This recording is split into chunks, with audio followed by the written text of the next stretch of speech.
আমি যখন ছোট ছিলাম খেলতে যেতাম মেঘের দলে। একদিন এক মেঘবালিকা প্রশ্ন করল কৌতূহলে, এই ছেলেটা, নাম কি রে তোর? আমি বললাম, ফুসমন্তর।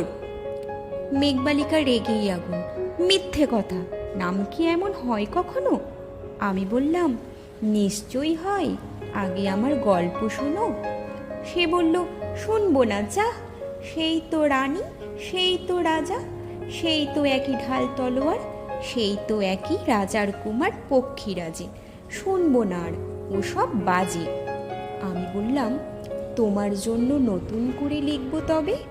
সে বলল, সত্যি লিখবি? বেশ, তাহলে মস্ত করে লিখতে হবে, লিখেই কিন্তু আমায় দিবি।